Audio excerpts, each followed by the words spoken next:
안녕하세요. 칠기조날입니다. 오늘 소개할 책은 서울 자가의 대기업 다니는 김 부장 이야기. 지은이는 송이구, 발행은 서삼도입니다.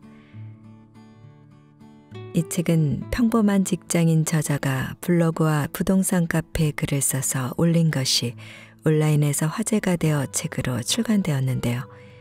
드라마, 웹툰까지 제작될 예정이라고 합니다. 책은 총 3부작인데요. 이번에 1, 2권이 출간되었고 3권은 올 가을에 출간된다고 합니다. 현재 대한민국을 내 집이 있는 자와 없는 자로 양분한 부동산에 얽힌 이야기를 김 부장, 송 과장, 정대리, 권사원 등의 캐릭터를 통해 적나라하게 픽션 형태로 풀어내고 있습니다. 1권 김 부장 편은 50대 대기업 직원인 김 부장을 주인공으로 한 이야기인데요. 직급을 계급으로 여기며 숨쉬듯 꼰대질을 하는 진상인 인물로서 그의 고난과 역전의 이야기가 흥미진진하게 펼쳐집니다. 이권 정대리 권사원 편은 김 부장 팀의 일원인 두 사람이 겪는 직장 생활의 애환과 결혼에 관련한 고민들을 담아내며 2021 미생 스토리가 그려집니다. 마지막 3권 송 과장 편은 출간 예정으로서 송 과장은 투자의 고수로 등장하는데요. 김 부장 이야기의 팬들이 가장 궁금해하는 인물입니다. 사원부터 전무까지 모두의 부동산 멘토인 송 과장의 비하인드 스토리가 펼쳐진다고 합니다.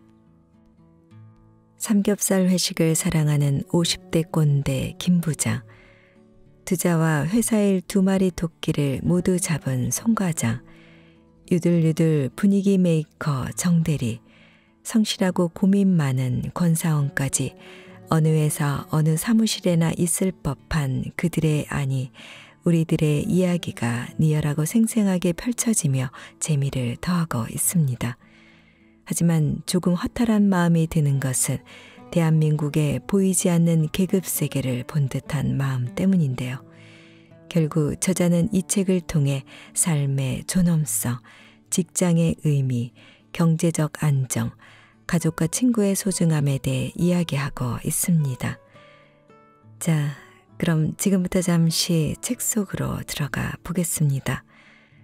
오늘도 칠기전날과 함께 즐거운 시간 되세요. 구독, 좋아요, 알림 설정은 사랑입니다.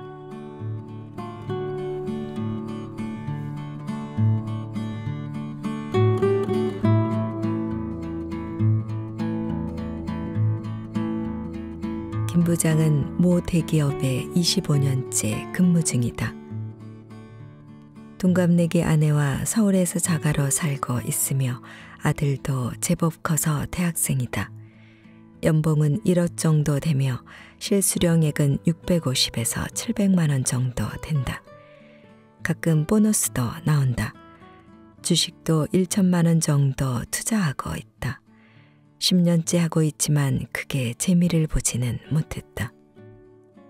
남들은 성공한 사람이라며 부러워한다. 부모님도 내 아들 성공했다며 뿌듯해한다. 김 부장은 부장 직급을 달기 전까지 대기업의 복지를 누리고 하청업체의 접대를 받으며 만족스러운 삶을 살았다. 사고 싶은 거, 먹고 싶은 것에 부족함이 없었다. 그런데 부장이 되고 나니 동기들이 하나둘 회사를 떠나기 시작한다. 늙어 죽을 때까지 나에게 월급을 따박따박 줄 것 같던 이 회사가 내 동기들을 내보내기 시작한다. 김 부장은 슬슬 불안해진다. 갑자기 내 통장에 이 돈이 들어오지 않는다면 생각만 해도 끔찍하다. 마음속으로 행복 회로를 돌려본다. 설마 회사에서 당장 내보내겠어. 만약에 잘리면 아들도 다 컸겠다. 집 팔아서 시골 가서 살지 뭐. 김 부장의 통장에는 수천만 원이 있다. 주식 계좌에는 1,000에서 2천만 원어치가 있는데 날마다 오르락내리락 한다. 김 부장은 의문이다. 25년간 회사를 다녔는데 내 통장에는 왜 이것뿐이지. 본인의 씀씀이는 전혀 생각하지 못한다. 불안감을 이기기 위해 또 행복 회로를 돌린다. 임원 달지 뭐. 임원 달면 연봉이 두세 배는 될 텐데. 그래도 여전히 불안하다. 이전보다 더 장표 작성에 집착하고 팀원들을 압박하고 실적에 매달린다. 나는 꼰대가 되지 말아야지 하는 각오를 매일같이 하지만 조급한 마음은 김 부장을 꼰대로 만들어버린다. 동기가 커피 한잔 하자고 한다. 연락도 잘 안 하던 동기가 갑자기 불러내니 반가운 게 아니라 심장이 덜컥 내려앉는다. 테이블에 마주 앉은 동기는 지방으로 발령이 났다고 말한다. 사실상 나가달라는 회사의 메시지라고 한다. 너도 얼마 안 남았으니 준비하라고 한다. 김 부장은 극도의 불안감을 느끼나 겉으로는 평온한 척 미소 짓는다. 그리고 속으로 중얼거린다. 난 진급 누락 없이 여기까지 왔다고. 서울에 집도 있다고. 노후 준비는 끝났다고. 그리고 내년에 이사로 승진할지도 모른다고. 자리로 돌아온 김 부장은 더 초조해진다. 주식 계좌를 열어본다. 코로나19로 박살났던 주식들이 회복해서 오히려 플러스로 돌아섰다. 안심이 된다. 아직은 걱정하지 않아도 될 것 같다.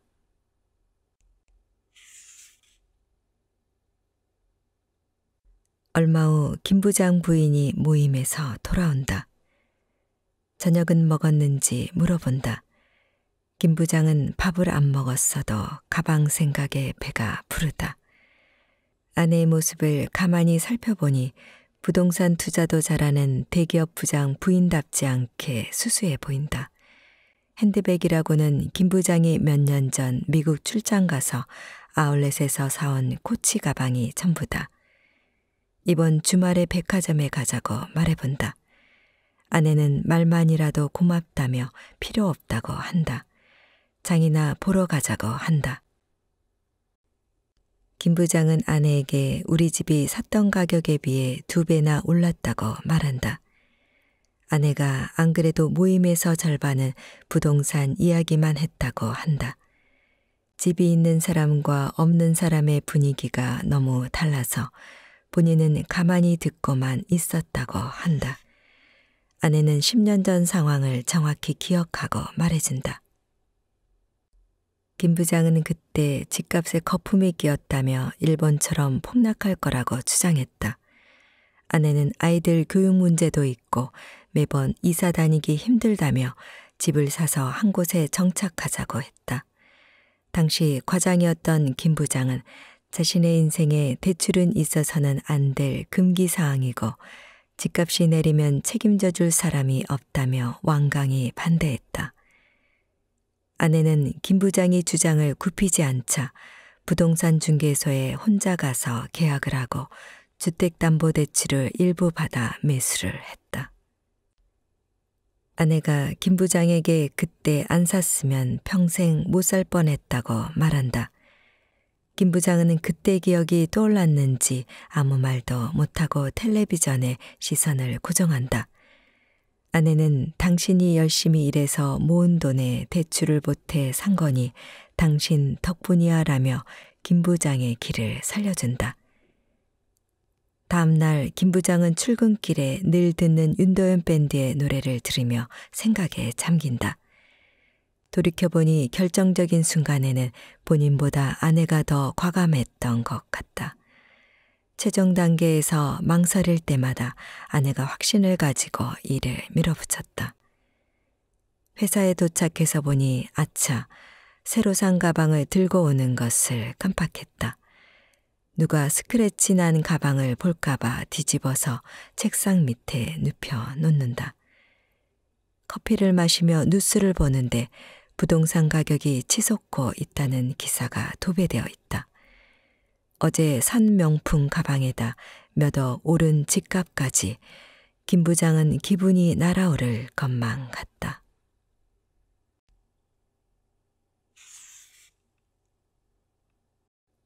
김 부장은 뜬 눈으로 밤을 새우다가 늦잠을 잤다. 오랜만에 회사의 차를 끌고 간다. 회사 주차장에 들어가니 임원들 차인 제네시스가 늘어서 있다. 김 부장은 자신도 저 차를 탈 날이 머지않았다고 생각한다.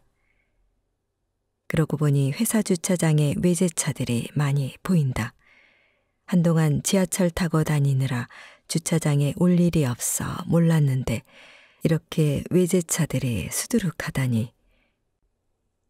빈자리가 하나 있어 살펴보니 옆칸에 BMW가 세워져 있다. 주차를 하고 문을 여는데 옆차에서 누군가가 전화통화를 하고 있다. 자세히 보니 김 부장의 팀원 정대리다.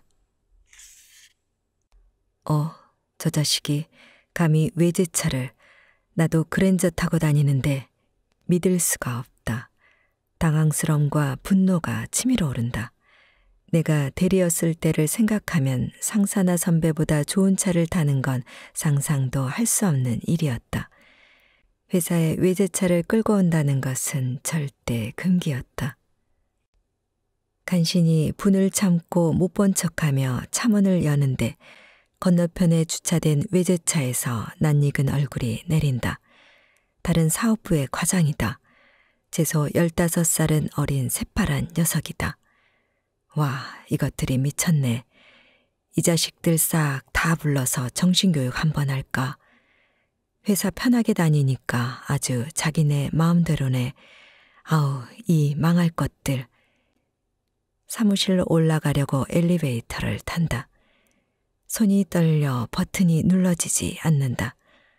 커피가 필요하다. 강력한 카페인과 대용량의 설탕이 없으면 김 부장의 마음이 진정되지 않을 것 같다. 김 부장은 믹스커피 2봉지를 종이컵에 쏟아붓고 뜨거운 물을 넣어 휘휘 젓는다.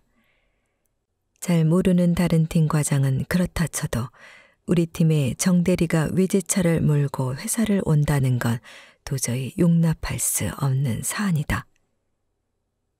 김 부장은 생각한다. 내가 꼰대인가?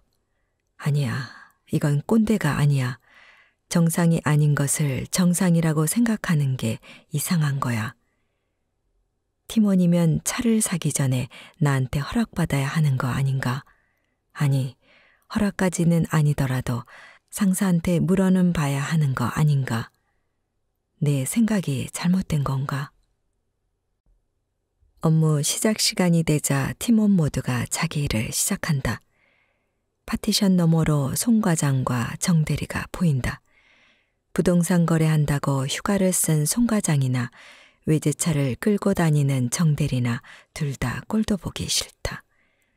송 과장과 정 대리는 김 부장의 일을 시키면 맡은 일에 플러스 알파를 해오는 유능한 팀원들이다.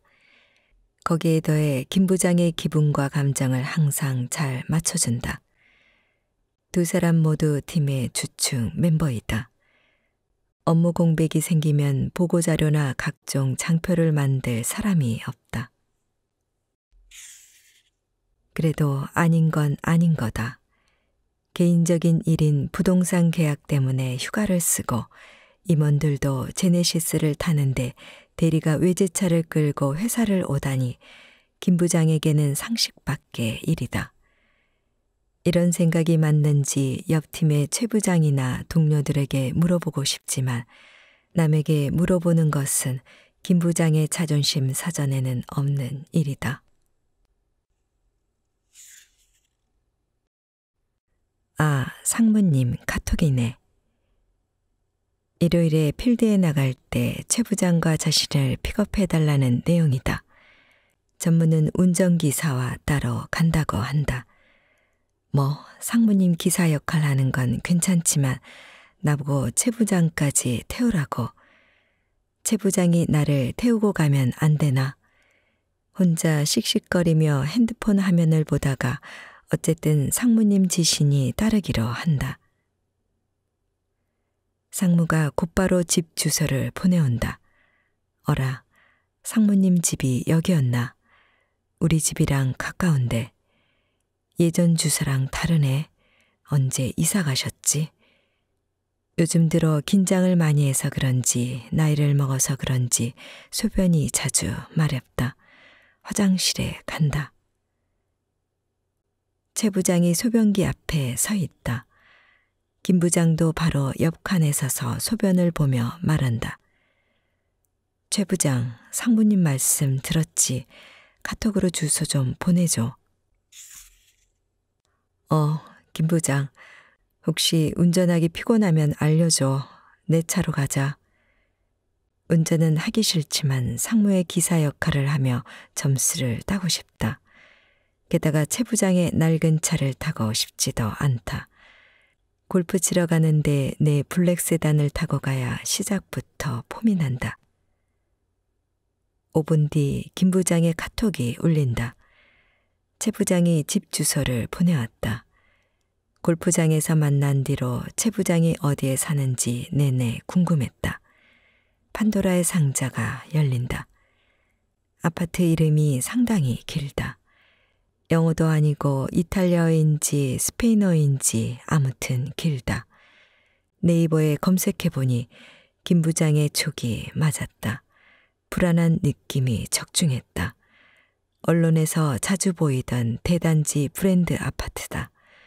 조경과 커뮤니티가 잘 갖춰져 있고 거주민들 만족도가 높다는 이 지역의 대장주, 바로 그 아파트다. 김 부장은 핸드폰을 책상에 던지듯이 내려놓는다. 모니터가 뿌옇게 보인다. 밉상인 송과장과 정대리는 시야에 들어오지도 않는다. 다시 핸드폰을 잡고 본인과 같은 평수인 32평 시세를 확인한다. 김 부장 아파트보다 5억이 비싸다. 5억. 속으로 소리 지른다.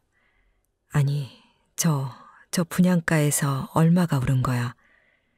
같은 평수에 비슷한 위치에 비슷한 역세권인데 무슨 5억씩이나 더 비싸.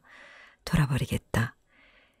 지질한 최 부장이 나보다 5억이나 비싼 곳에 살다니 말도 안 돼. 혹시 전세 아니야? 그래, 자가가 아니라 전세일 거야. 그래야만 해. 갑자기 상무님 집은 어디인지 궁금해 다시 카톡을 확인한다. 상무님 집이 최 부장과 같은 아파트다. 이게 무슨 일인지 당황스럽다. 상무님과 최 부장이 같은 아파트라니 어이가 없다.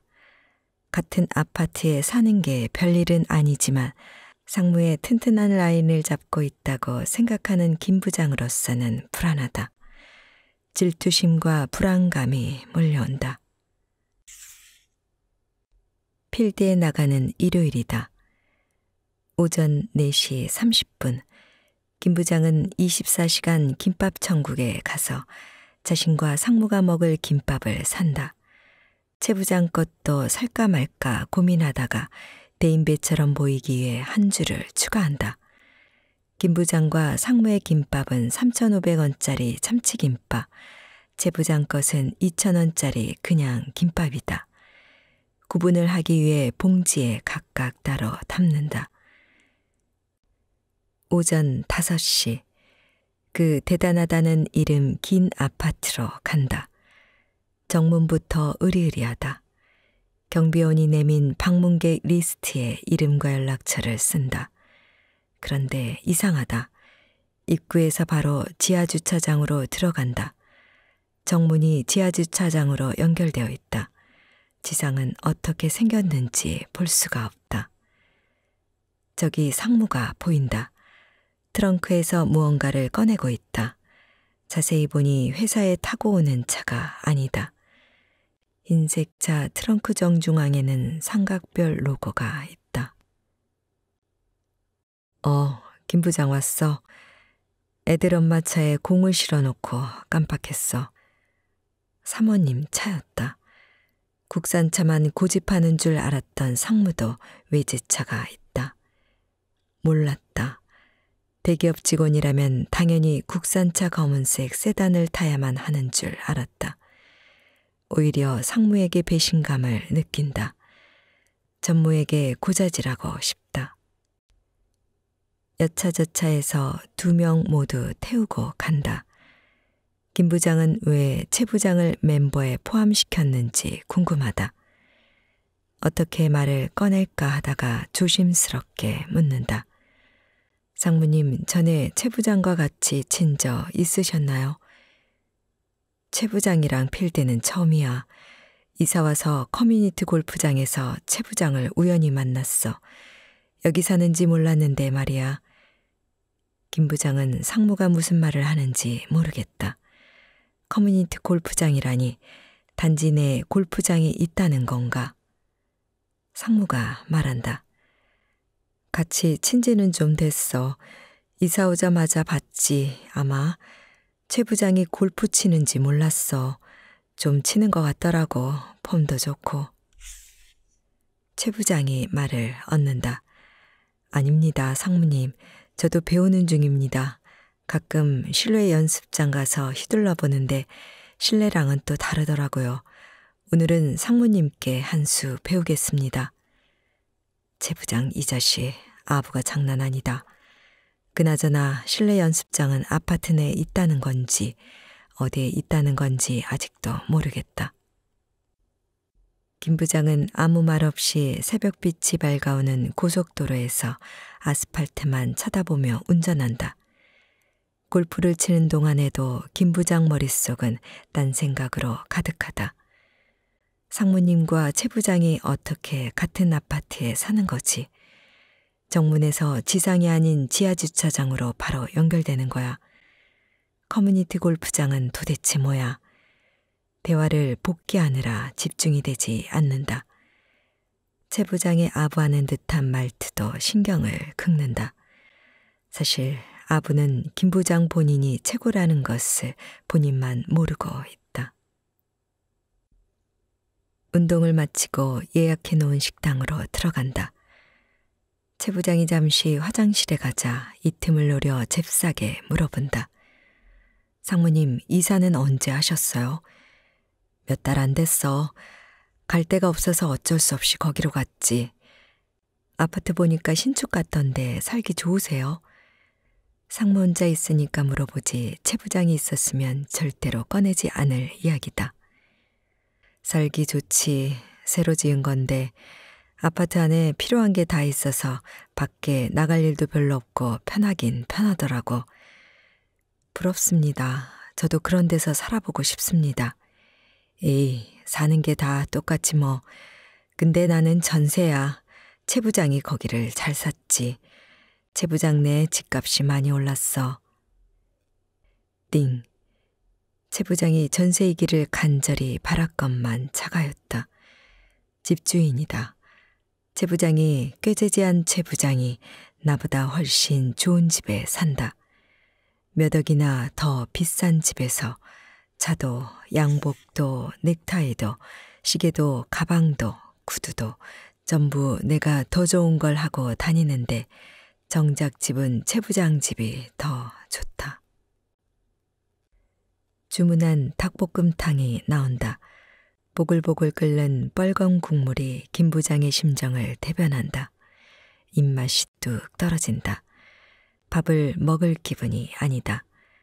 최 부장이 돌아왔다. 우리가 하던 얘기가 들렸나 보다.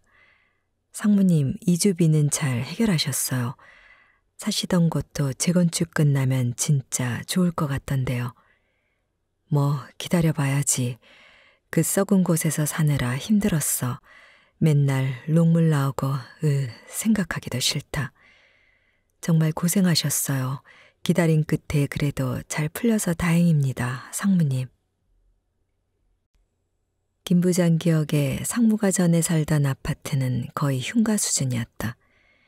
필드 가는 날 새벽에 상무를 태우러 가면 주차장에 차들이 양쪽으로 가득해서 차가 겨우 한 대 지나갈까 말까 할 정도였다.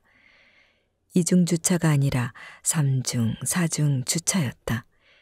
이런 아파트가 아직도 존재한다는 게 신기했다. 연봉도 많이 받는 상무가 왜 거기에서 사는지 이해가 가지 않았다. 주식 투자를 잘못해서 시원하게 말아먹은 줄로만 알았는데. 상무와 최 부장이 대화를 이어간다. 최 부장 말대로 송 과장이랑 얘기를 좀 했거든. 송 과장이 계속 가지고 가라고 해서 지금까지 가지고 온 거야. 살기 너무 힘들어서 그냥 팔고 나올까 했어. 그때 와이프랑 고민 많이 했거든. 송 과장이 이런저런 이유로 계속 가지고 있으라고 했는데 결국에 잘 됐지 뭐. 그러셨군요. 고생 많으셨습니다. 식사하시죠. 송 과장. 상무님이 송 과장한테 물어보고 집을 팔지 말지를 정해. 그런데 그 썩은 아파트를 계속 가지고 간다니 무슨 말이지? 혹시 재건축을 기다리나? 핸드폰을 꺼내서 원래 상무님이 살던 아파트를 검색해보고 싶지만 상무님 앞에서 사적인 일은 절대 하지 않는 김 부장이다. 머릿속에서 정리가 안 된다. 닭볶음탕이 꽤 매운데도 아무 맛이 느껴지지 않는다. 식사를 마치고 상무님과 최 부장을 내려주고 다시 그 이름 긴 아파트로 간다. 아파트 정문에 도착했다. 새벽에는 어두워서 보이지 않던 것들이 보인다. 높은 소나무들이 위압감 넘치게 쭉쭉 뻗어 있다. 김 부장네 아파트 화단에 있는 아담한 나무들과는 다르다.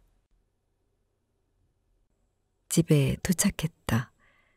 골프 가방을 들고 올라와 보니 아내는 늘 그랬듯이 인터넷 강의를 들으며 공부를 하고 있다. 아내가 무엇을 하는지는 관심이 없다. 자신이 이 가정의 중심이자 세상의 중심이기 때문이다. 김 부장이 말한다. 여보, 상무님네 아파트 가봤는데 좋아 보이더라. 차마 최 부장이 거기 산다고는 말 못하겠다. 자존심이 허락하지 않는다. 상무님이 어디 사는데? 그 얼마 전에 재개발 끝나고 입주했다는 거기. 이름이 뭐더라? 아, 거기? 와, 좋겠다. 그 아파트 단지 커뮤니티가 진짜 좋다던데. 김 부장은 커뮤니티라는 말에 귀가 쫑긋한다. 혹시 단지 내 골프장도 있어? 그럼 있지. 최근에 지어진 아파트에는 실내 연습장은 다 있어. 스크린 골프장이나 수영장 있는 곳도 있고 요즘 아파트 트렌드야. 세상 물정 모르던 김 부장은 이제야 이해가 간다. 상무와 최 부장은 같은 아파트 단지 내에 있는 실내 골프 연습장에서 만난 것이다. 김 부장은 오늘 상무에게 들었던 이야기를 전한다. 전에 상무님 사시던 아파트 기억나? 완전 낡은 아파트. 그쪽 사시다가 이사 왔다고 하더라고. 입주 전까지 전세 사신대. 아, 재건축한다는 곳? 예전에 이주하고 철거한다고 들었는데 이주하셨구나. 근데 그 썩은 아파트가 우리 집보다 비싸? 재건축 얘기 나오기 전에는 우리 집보다 쌌는데 관리 처분인가 되고 나서 확 올랐어. 내가 5년 전인가 이 집 팔고 거기 사자고 했었잖아. 김 부장은 도무지 기억이 나지 않는다. 거기 입지 괜찮은 곳이라서 투자가치 좋은 것 같아 사려고 했는데 당신이 저런 곳에 사람이 어떻게 사냐고 진저리를 쳐서 못 샀잖아. 귀신 나올 것 같다고 당신이 뭐라 그랬었지? 그때만 해도 우리 집하고 별 차이 없었는데 지금은 가격 차이가 어마어마할걸. 어렴풋이 기억이 난다. 빈민가 같던 그곳, 대기업 부장이 살만한 곳은 아니었다. 김 부장은 시세를 확인한다. 매물이 별로 없다. 가장 최근 시세를 봤는데 김 부장 아파트와 6억 차이가 난다. 최 부장네 5억이 더 비싸고 상무집은 6억이 더 비싸다. 내 집은 살 때와 비교해 2배가 되었고 최근에 3억이나 올랐는데 그보다 더 비싸다. 현기증이 난다. 아내 말에 의하면 재건축이 될 상무네 아파트는 더 고급스럽게 설계되었다고 한다. 상무가 왜 그 썩은 곳에서 살았는지 이제야 이해가 간다. 몸빵을 하고 있었던 것이다. 상무님과 최 부장을 데리러 갔을 때를 떠올려 본다. 지하주차장에서 1층으로 걸어 올라가서 엘리베이터를 타는 우리 집과는 완전히 다른 환경이다. 으리으리한 정문도 없고 웅장한 소나무도 없고 커뮤니티 시설도 없다. 아담한 놀이터뿐이다. 김 부장은 손에 쥐고 있던 육포를 질겅질겅 씹으며 생각한다. 왜 그때 아내 말을 듣지 않았을까? 아니야, 내 선택이 맞아. 후회는 없어. 나는 집이 아니어도 성공할 수 있어. 전무님과 상무님 라인을 꽉 잡고 있잖아. 임원이 되는 순간 모든 게 역전이야. 아내가 말한다. 주말에 거기 한번 가볼래? 차들은 다 지하에 있어서 지상 1층이 공원처럼 되어 있대. 애들 키우기 좋겠더라.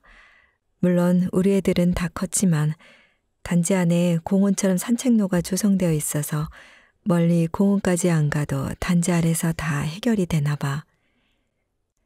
가보고 싶다. 그러나 혹시라도 최 부장과 마주쳐서 입을 떡 벌린 채 감탄하고 있는 내 모습을 들키면 너무나 창피할 것이 분명하다.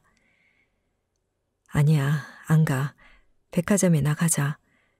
여보, 요즘 누가 백화점에 가? 아울렛도 충분히 좋은 거 많아. 뭐 살 거 있어? 김 부장의 아내는 알뜰하고 헌신적이다. 그러나 김 부장은 딱히 필요한 게 없어도 산다. 그냥 목적 없이 소비하는 습관이 들어있다. 돈을 쓰면서 분비되는 도파민에 중독되어 있다. 그놈이 건물주라고. 월요일이다. 김 부장은 여러 가지로 우울하다. 김 부장을 우울하게 만든 사람은 없지만 스스로 우울감에 빠진다. 남과 비교하면서 우울감과 동시에 기쁨을 느끼며 살았던 김 부장이 이제는 남과의 비교로 우울하다. 술이 당긴다. 고등학교 친구들에게 연락해 가볍게 한잔하자고 한다. 김 부장처럼 취직해서 아직까지 직장 다니는 친구, 중간에 직장 그만두고 사업하는 친구, 일찌감치 은퇴해서 놀고 먹는 눈팽이 친구, 김 부장까지 총 넷이다. 김 부장 회사 근처에서 모이기로 해서 김 부장이 장소를 정한다. 먼저 도착한 김 부장은 메뉴판을 보며 친구들을 기다린다. 얼마 후에 눈팽이 녀석이 택시에서 내린다. 직업도 없는 놈이 택시를 타고 다니다니 김 부장은 이해가 안 간다. 어이, 눈팽이 왔어? 오랜만이야. 김 부장 잘 살고 아닌가? 얼굴이 반쪽이 됐네. 무슨 일 있어? 요즘 스트레스 받는 일들이 있어서 이따가 얘기하자. 근데 넌 택시는 무슨 택시야? 지하철 놔두고. 급하게 처리하고 올 일이 있어서 택시 타고 왔어. 늦을까 봐. 내가 급하게 처리할 일이 뭐가 있어. 너 백수잖아. 김 부장은 장난인 척 시비를 건다. 백수는 백수지. 그래도 소소하게 일은 한다, 임마. 무슨 일 하는데 취직했어? 나 원래 임대업 했잖아. 자식 알면서 오기 전에 임대계약건 때문에 정신없었어. 김 부장은 당황했지만 아무렇지 않은 척한다. 임대업? 저 논팽이가? 임대업? 오피스텔이라도 샀나? 논팽이가 말을 이어간다. 전체 층을 한 회사가 쓰고 있었는데 갑자기 나간다고 해서 멘붕이 왔지. 이래서 임대인이 한 명이면 어려워. 무슨 소리야, 전체 층이라니? 김 부장은 이제 표정을 숨길 수 없다. 전체 층이라니 혹시 설마 건물? 내가 전에 말했잖아. 작년에 8층짜리 건물 하나 샀다고. 단톡방에 친구들 소식이 올라오지만 읽지 않고 대수롭지 않게 넘겨버리는 김 부장이다. 김 부장은 듣기보다 말하기를 좋아한다. 주로 자기 잘난 이야기만 한다. 건물을 샀어? 아, 왜 이래. 나 사표 던질 때 샀던 5층짜리 상가주택 팔고 올 초에 대출 쫙 끌어다 샀다고 했잖아. 너 단톡방 안 보냐? 아, 그랬지. 지금 들어와 있는 회사가 좀 오래 있을 줄 알았는데 갑자기 나간다는 바람에 다른 회사 들여서 임대 맞추느라 신경 많이 썼어. 주변 시세보다 좀 낮추고 2년에 3%씩 올리는 조건으로 했는데 잘한 건지 모르겠네. 눈팽이가 오래전에 왜 회사를 그만뒀는지 생각이 안 난다. 그냥 잘린 줄로 알고 있었다. 학생 때부터 눈팽이는 항상 느긋했다. 느긋했지만 실속은 있었다. 친구놈들 중에 건물주가 있을 줄이야. 내가 제일 잘 나가는 줄 알았는데, 내 친구들 중에 내가 제일 잘 나가는 사람이어야 하는데, 나보다 공부도 못했고 대학도 직장도 사는 곳도 구린 이 눈팽이가 건물주라니. 김 부장은 진심으로 궁금하다. 금수저도 아닌 흙수저가 어떻게 건물주가 되었는지 그게 궁금한 게 아니라 지금 월세를 얼마 받는지 그게 더 궁금하다. 월세는 얼마나 나와? 2천 정도 나오지. 근데 절반이 세금에 수리비로 빠지고 나면 남는 게 별로 없어. 김 부장은 속으로 숨을 삼킨다. 2천. 가만히 앉아서 2천. 눈팽이가 계속 말한다. 말이 좋아 건물주지 완전 콜센터야. 조금만 문제 있어도 밤이고 새벽이고 시도 때도 없이 전화하고 월세 안 내는 사람도 있고 말썽 피우는 임차인 내보내는 것도 일이야. 그나마 지금은 사옥으로 쓰는 회사를 들여서 덜한 편이야. 김 부장 귀에는 배부른 소리로 들린다. 학창시절 시시덕거리며 술 마시고 미팅하러 다니고 코딱지만한 자취방에서 라면 먹으면서 게임이나 하던 놈이 건물주라는 게 믿기지가 않는다. 김 부장은 건물주라고 하면 불로소득, 악덕, 임대업자, 금수저가 떠오른다. 저 눈팽이 혹시 금수저였나? 아니다. 고등학교 때 눈팽이 집에 놀러 간 적이 있는데 부잣집은 아니었다. 악덕, 임대업자, 저 성격의 그럴 놈은 아니다. 불로소득, 그래, 불로소득은 맞는 것 같다. 아무것도 안 하고 돈 버는 거, 불로소득. 그런데 눈팽이가 방금 한 말을 들어보니 일은 조금 하는 것 같다. 그래도 불로소득이 맞다. 이런 생각들이 머리를 스쳐 지나갈 때 다른 친구들이 도착한다. 어이 김 부장, 어이 눈팽이 오랜만이야. 그래도 이 친구들은 김 부장이 속마음을 터놓을 수 있는 친구들이다. 회사랑 집에서 있었던 열불나는 일들을 싹 말해볼까 싶다. 삼겹살 4인분을 주문한다. 기름이 지글지글 녹으며 냄새가 진동한다. 보통 소맥으로 시작하지만 오늘은 바로 소주다. 서로의 안부를 묻다가 김 부장이 슬슬 시동을 건다. 요즘 애들은 개념을 상실했어. 세상에 회사에 외제차를 끌고 온다니까. 다른 친구가 대답한다. 너네 회사 후배들이 외제차 끌고 온다는 얘기야? 그렇다니까. 새파랗게 어린 놈들이 외제차를 끌고 다녀. 그게 말이나 돼? 김 부장은 소주를 따르며 당연한 듯 동의를 구한다. 와, 이 인간 몰랐는데 슈퍼 꼰대네. 드라마에나 나오는 꼰대가 여기 있었어. 하하. 내가 무슨 꼰대야. 임원들도 국산차 타는데 과장 대리들이 외제차 가지고 오는 게 이해되냐? 인간아, 그건 조선시대 얘기고 우리나라의 5대 중 한 대가 외제차야. 그리고 외제차가 뭐 어때서 본인 자유지. 요즘 누가 외제차 탄다고 뭐라 하냐고. 그럼 집에서만 타든가. 회사에 끌고 오는 건 진짜 아니잖아. 그런데 심지어 상무님도 외제차를 샀더라고.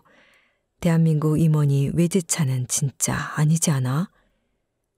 친구들은 김 부장을 한심하단 표정으로 쳐다본다. 야, 김 부장, 고기나 처먹어. 김 부장은 삼겹살을 쌈장에 푹 담갔다가 우적우적 먹는다. 친구들이 공감을 안 해준다. 자기랑 같은 생각을 가지고 살고 있다고 믿었던 가장 가까운 친구들이 이런 생각을 하다니 세상이 변했다는 생각이 든다. 나만 안 변한 건지, 세상이 너무 빨리 변한 건지, 내가 비정상인 건지, 저들이 비정상인 건지, 김 부장의 의식의 흐름은 소주와 함께 흘러간다.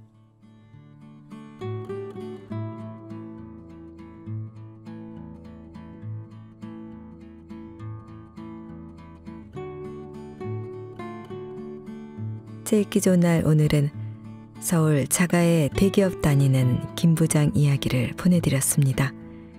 감사합니다.